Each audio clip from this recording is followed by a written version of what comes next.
Good morning, students. So once again, welcome to the channel. So today we are going to do a new topic of the chapter electrochemistry. So Gibbs free energy and cell potential. Okay, and here we will check the what is the relationship between Gibbs free energy and cell potential. तो चलिए बेटा start करते हैं नए topic के साथ कि सबसे पहले तो हमें ये समझना है कि what is the meaning of gives free energy. Okay, and at last then we will check the relationship between these two, free energy and cell potential. Okay, तो चलिए शुरुआत करते हैं. लेकिन गिव्स फ्री एनर्जी को जानने से पहले, शुरू करने से पहले हमें एक चीज समझनी बहुत जरूरी है. क्या चीज? कि देखिए हम 11th क्लास में हम लोगों ने क्या पढ़ा था? थर्मोडायनामिक्स पढ़ा था ना? यस और नो? ओके, तो वहां पर हम लोगों ने वो चीज पढ़ी थी, वर्क डन. तो हमें सबसे पहले इसको समझना बहुत जरूरी है कि what is the meaning of work done. देखिए वर्क डन का अगर हम बात करें क्या होता है work done? That is force into displacement. ये होता है ना? ओके, और वर्क डन हमें पता है कि वर्क डन जो है, अगर ध्यान हो आपको थर्मोडायनामिक्स टाइम पर बात पढ़ के कि जो वर्क डन है वो दो टाइप्स का हो सकता है. वो कौन कौन सा? कि work done on the system and work done by the system. Yes or no?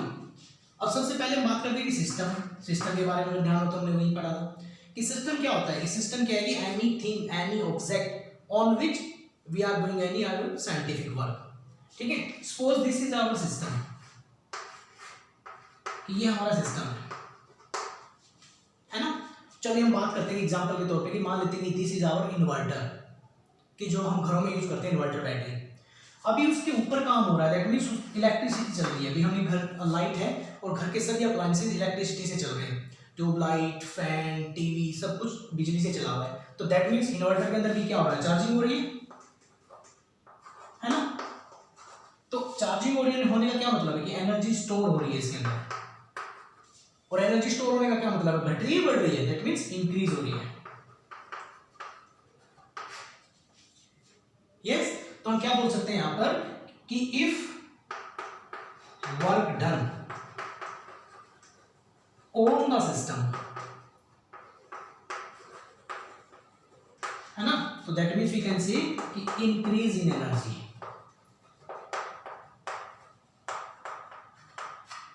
अगर सिस्टम के ऊपर काम हो रहा है तो इसका मतलब क्या है? कि एनर्जी इंक्रीज हो रही है. चलिए अब एग्जांपल देखते हैं कि मान लेते हैं कि हम बात कर रहे थे कि पहले इसलिए जो घर के अप्लायंसेस थे सारे इलेक्ट्रिसिटी पे चले हुए थे. नाउ अब इलेक्ट्रिसिटी जा चुकी है, पीछे से कट हो गए, तो अब घर का जो भी काम चलेगा वो सब किस पे चलेगा? इन्वर्टर के ऊपर चलेगा. यस, कि यहाँ से कनेक्शन है हमारा और यहाँ से घर में सभी चीजें चल रही है, लाइट, फैन, टीवी. तो इसका मतलब जो एनर्जी हमारी स्टोर हुई थी अब वही तो खत्म होगी ना धीरे धीरे. तो इसका मतलब क्या हुआ हमारे पास कि if work done by the system, तो क्या होगा? Decrease in energy.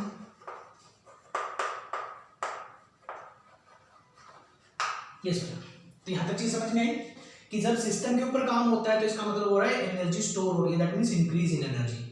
ओके, और जब सिस्टम के द्वारा काम हो रहा है that means decrease in energy. यहां तक तो चीज समझ में आ गई. अब हम बात करते हैं Gibbs free energy.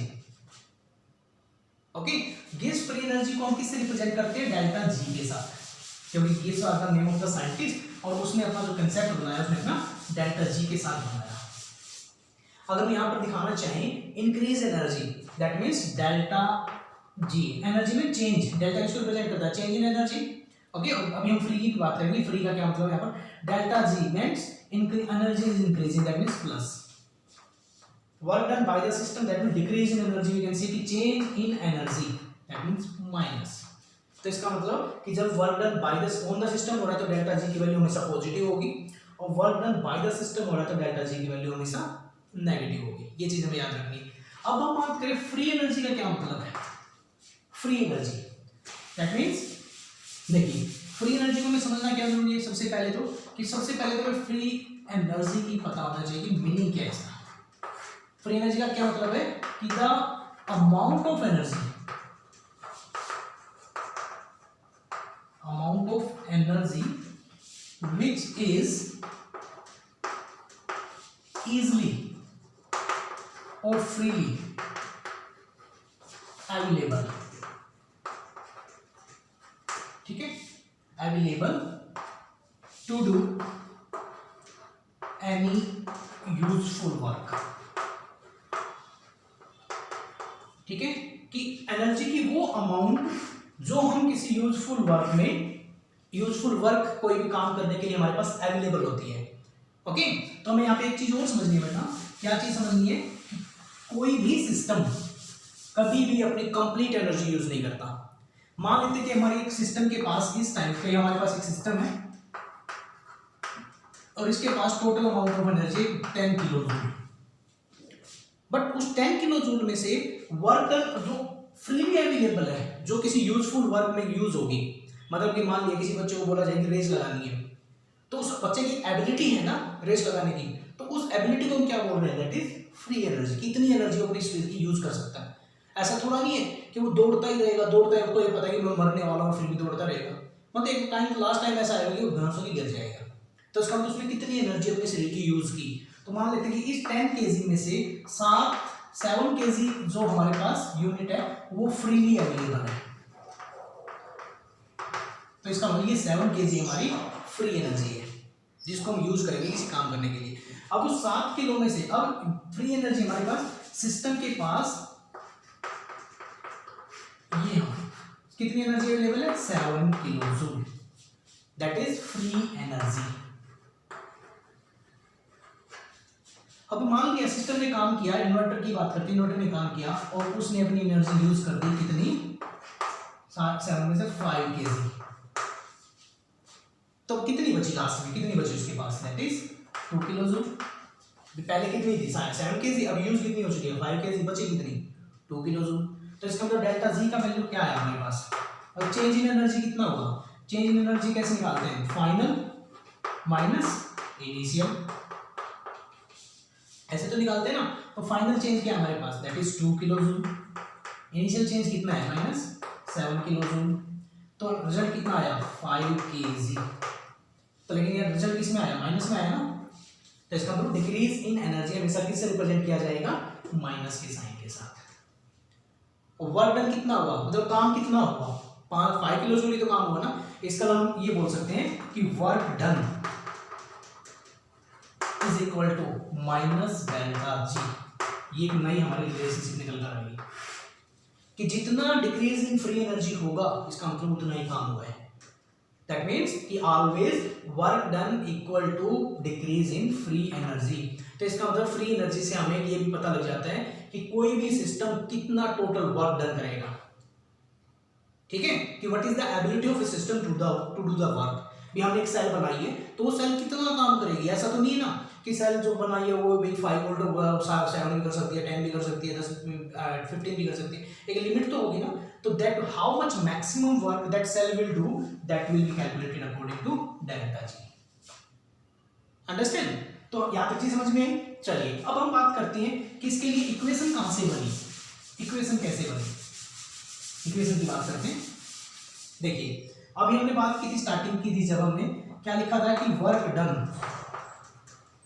Is equal to force into displacement. Yes, but अभी हम बात कर रहे हैं किसकी, इलेक्ट्रिकल वर्क डन की, इलेक्ट्रिकल वर्क डन। और ध्यान होता है आपको, 11th में भी पढ़ा था हमने। इलेक्ट्रिकल वर्क डन क्या होता है, इलेक्ट्रिकल वर्क डन होता है हमारे पास हमेशा क्वांटिटी ऑफ चार्ज फ्लोइंग, कि जिस सेल के ऊपर काम हो रहा है, जिस सिस्टम के ऊपर काम हो रहा है उसमें से कितना चार्ज हम फ्लो करवा रहे हैं, ओके, इनटू ई सेल। उस सेल का पोटेंशियल कितना है, उस सेल की एबिलिटी कितना है काम करने की पूरी। अंडरस्टैंड। तो इसका मतलब quantity of charge flowing that is into E cell, electrical work done, ठीक है। तो अब हम बात करें कि क्वांटिटी ऑफ चार्ज फ्लोइंग का क्या मतलब है, दैट मींस फ्लोइंग का क्या मतलब है, चार्ज फ्लो का क्या मतलब है, नंबर ऑफ इलेक्ट्रॉन्स। इलेक्ट्रिसिटी होती क्या है, फ्लो ऑफ चार्ज, और फ्लो ऑफ चार्ज का क्या मतलब है, नंबर ऑफ इलेक्ट्रॉन्स। ओके, तो अब हम बात करते हैं कि हमने कितने इसमें से नंबर ऑफ इलेक्ट्रॉन्स को पास किया। मान लिया हमने इलेक्ट्रिसिटी पास चला फैन चलाया हुआ है, एक तो हमने किया 5 मिनट के लिए ऑन किया और उसको बंद कर दिया वापस, और एक उसी फैन को हमने 1 घंटे चला के छोड़ दिया फिर बंद किया 1 घंटे बाद। तो आप बताइए अब नंबर ऑफ इलेक्ट्रॉन्स 5 मिनट में ट्रांसफर ज्यादा हुए होंगे या 1 घंटे में? ऑब्वियसली 1 घंटे में ज्यादा हुए ना, तो इसका मतलब जितना लंबा टाइम पीरियड होगा उतने नंबर ऑफ इलेक्ट्रॉन्स फ्लो होंगे, उतना चार्ज फ्लो होगा। ठीक है, तो हम मान लेते हैं कि यहाँ पर मान कर चलते हैं कि suppose number of electrons that flows that is n, कि मानते हैं कि जिस सेल के ऊपर काम हो रहा है उसमें से कितने नंबर ऑफ इलेक्ट्रॉन्स फ्लो किए, n number of electrons flow किए, और हमें ये चीज हमें पता है कि for 1 mole of electrons we require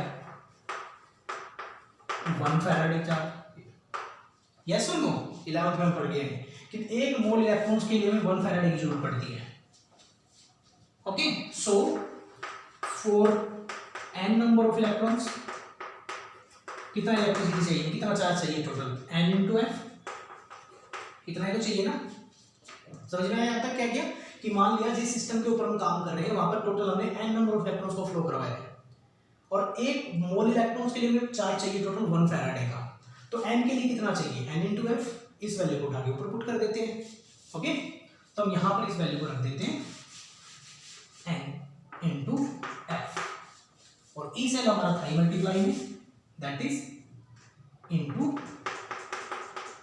E cell. तो ये हमारे पास एक रिलेशनशिप आगे निकल रहा है। ठीक है, लेकिन अभी हमने बात की थी कि जब work done by the system और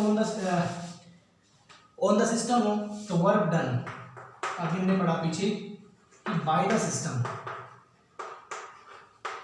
क्या था, मतलब उसका माइनस डेल्टा जी, और work done on the system क्या था, प्लस डेल्टा जी, है ना। तो हम अभी अपनी बात करके किसकी चल रही है, सेल की बात करके चल रही है, तो सेल के द्वारा कितना काम किया जाएगा कि how much total work done by the system, इसका मतलब हम यहाँ पे क्या लेकर चलेंगे, work done by the system. So that means work done by the system क्या लेना पड़ेगा, delta G, so that means minus delta G is equal to n F E cell.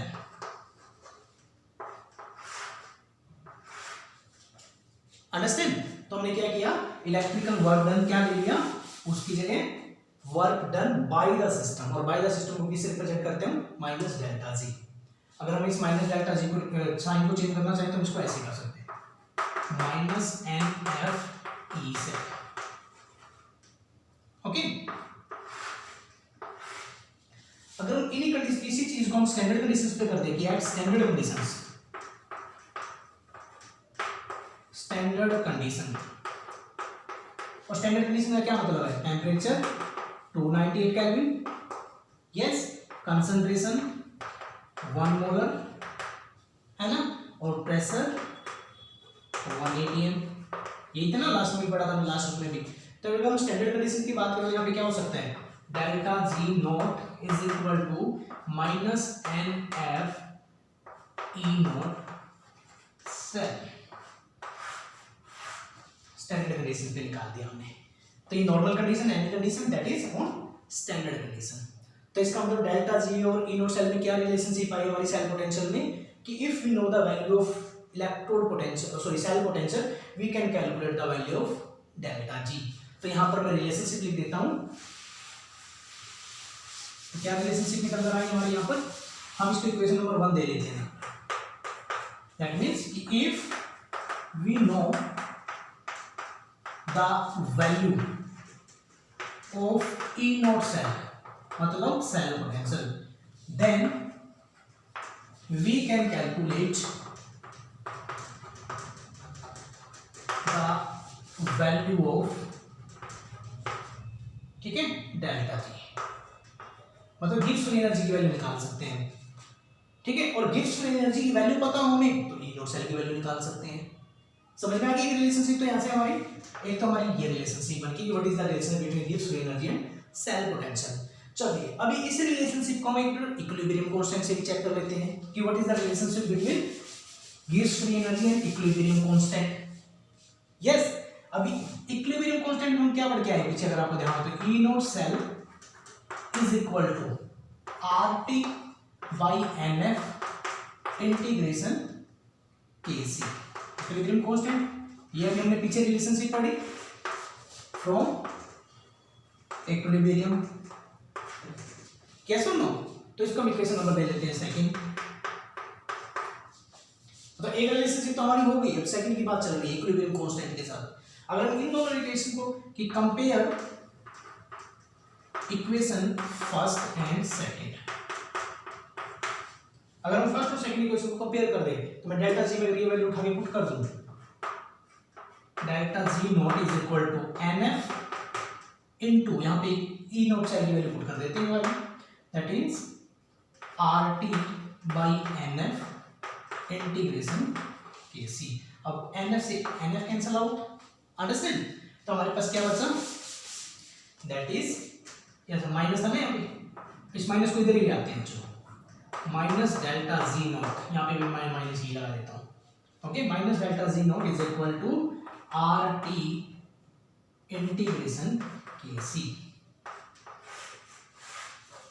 और इंटीग्रेशन की वैल्यू अगर मैं हटानी है, लो में लेकर आना, तो क्या कर देंगे, minus delta G not is equal to 2.303 R T log K C.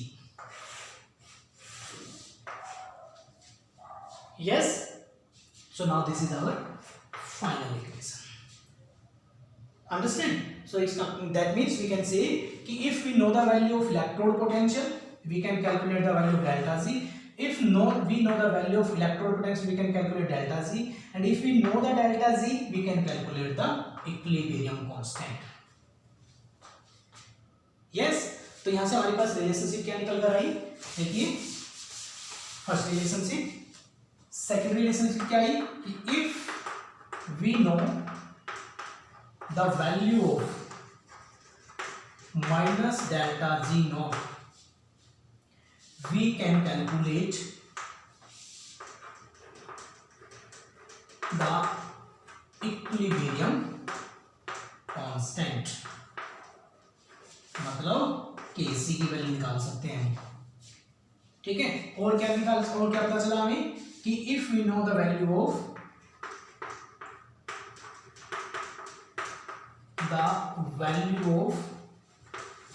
Minus delta G not, we can calculate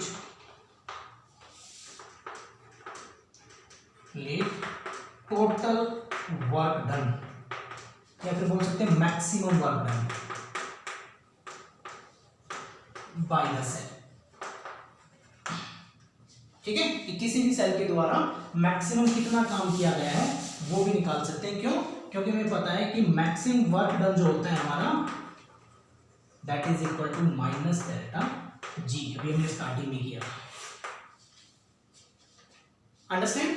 तो दैट इज द रिलेशनशिप, ये हमारा इस पे क्वेश्चन पूछा जा सकता है कि what is the relationship between Gibbs free energy and cell potential, what is the relationship between Gibbs free energy and equilibrium constant, understand, and what is the relationship between total work done and maximum work done by the cell into Gibbs free energy, understand?